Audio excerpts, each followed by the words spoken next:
autora de varias obras, pero una que es en la que me voy a centrar, o en la que he centrado mi trabajo, muy importante, desarrollada a lo largo de los años 80 y publicada en 1991, que se titula El orden simbólico de la madre.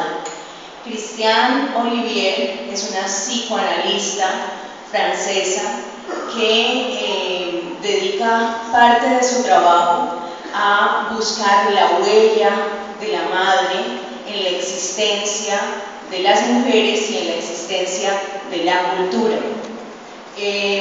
Ambas mujeres, ambas estudiosas, parten de una experiencia común, y es la de no sentirse contenidas cuando se habla del hombre como el universal, la de sentir que hay un espacio que le pertenece a lo femenino, que le pertenece a la mujer y que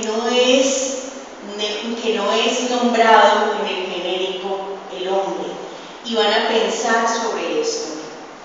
Entonces, un nuevo camino para la comprensión de la psiquis humana se abrió en 1900, cuando Freud publicó La interpretación de los sueños. La nueva ciencia representaría la revolución copernicana del siglo XX. El neurólogo austriaco había descubierto que el lado oscuro del corazón podía iluminarse. El alma aparecía ahora como el revés de nuestra conciencia, y, contrariando siglos de creencias, la razón de ser de esta alma sombría estaba en el cuerpo, en la materia, concretamente en la sexualidad. El mundo de abajo y el de arriba no estaban pues escindidos, coexistían en una interdependencia absoluta. Más todavía, el inconsciente irrumpía con frecuencia en el hemisferio iluminado. Los sueños eran su más nítida expresión, la expresión de nuestra locura personal, pero también se revelaba en nuestros lapsus, olvidos o trueques del lenguaje y o de la acción. Y aún había más. Ese lado oscuro podía convocarse y era susceptible de comprenderse. El ritual era la terapia del analista. El medio lo constituía la palabra. El mecanismo lo denominó Freud como transferencia. Así nació la terapia de análisis. Con ella surgieron los casos que permitirían reconocer que el inconsciente es un sistema complejo que manipula los hilos de nuestra vida consciente.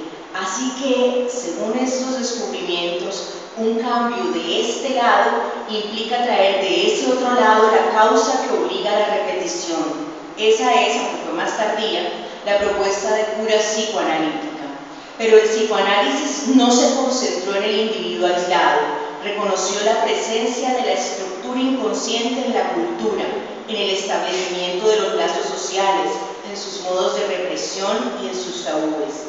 Observó las estrategias de reproducción de esta profunda estructura, sus modos de dejar huella en el sujeto para lograr reprimir aquellas pulsiones juzgadas como perjudiciales para la sociabilidad. El malestar de estas múltiples represiones es un síntoma permanente en la cultura.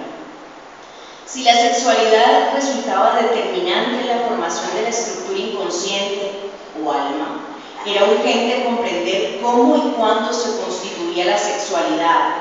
Por ese camino no era posible pasar por alto la diferencia sexual, que se reveló desde el inicio como un desafío del que podría acaso inferirse la existencia de dos almas, una femenina y otra masculina.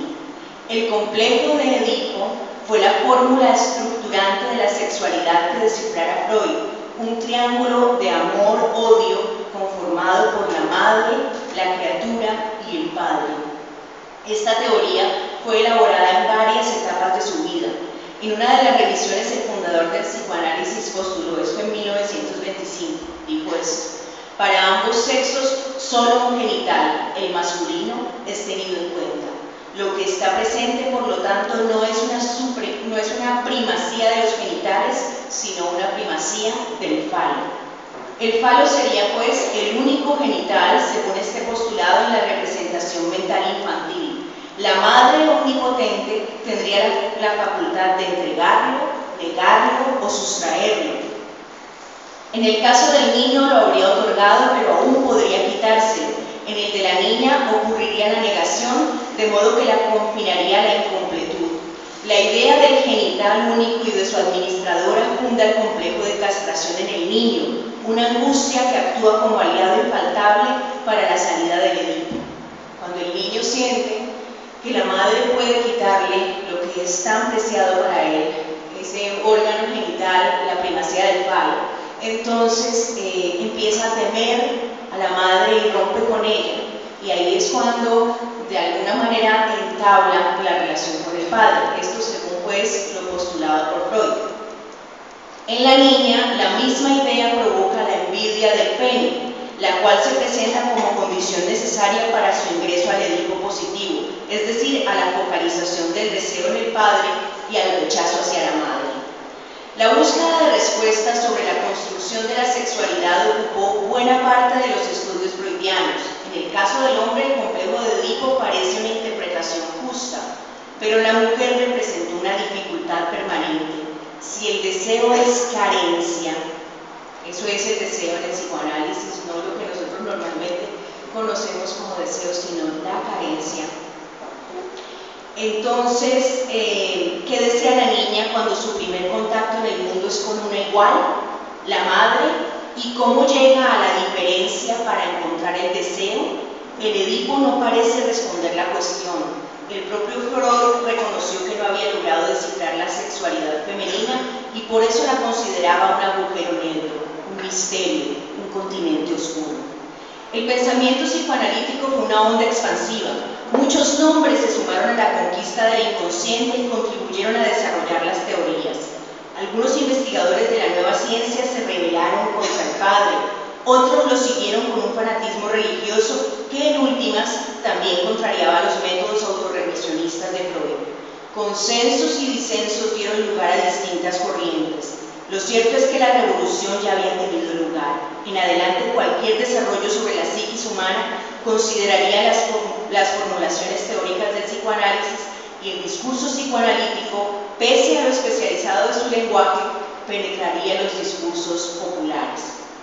Entre las mujeres del psicoanálisis fue muy importante el trabajo desarrollado por Melanie Klein. Melanie Klein es una mujer austriaca que funda la escuela inglesa del psicoanálisis y que con métodos poco ortodoxos porque se dedica a analizar a sus propios hijos, con métodos poco ortodoxos, ella inicia la terapia del juego con los niños. Formula la idea, inaugura la terapia del juego con los niños y formuló la idea del primer objeto de deseo en la criatura humana, el seno materno. En sus observaciones, esta mujer descubre algo tan evidente que sorprende que no estuviera en el inicio de los planteamientos sobre el deseo. Esto es que en la cuna las criaturas de ambos sexos envidian ese objeto que les causa placer y bienestar y que no es propio. Esto es el pecho nutricio, el suave y oloroso pecho de la madre. De esta carencia primaria surgirá entonces la primera envidia humana, la envidia del seno. Cristiano Olivier y Luisa Muraro recorren entre las décadas de los 70 y los 80 del siglo XX las huellas de la madre en unas tentativas teóricas complejas que a veces parecen inescrutables. Son libros complejos de leer, sobre todo el orden simbólico de la madre, pero que requieren pausa, que requieren tiempo y de cuando en cuando ofrecen iluminaciones sorprendentes. Por momentos en Muraro los planteamientos se acercan a una teología y en Olivier confluyen en la forma de una terrible predicción. Sin embargo, ambas interponen prácticas posibles en el mundo cotidiano, o sea, ambas proponen salidas de esa estructura rígida que es el sistema patriarcal que no le ha reconocido la fuerza y la potencia a la madre. Ambas interponen prácticas posibles en el mundo cotidiano que potencian la ruptura del círculo vicioso instaurado con la negación de la madre y de esta forma permiten que sus discursos se articulen al accionar humano. Tanto Muraro como Olivier parten de la experiencia de la negación y en consecuencia del descubrimiento de un vacío. La experiencia en negativo que comparten es la de no caber en el hombre universal, la de no estar representadas en el modelo de mujer trazado por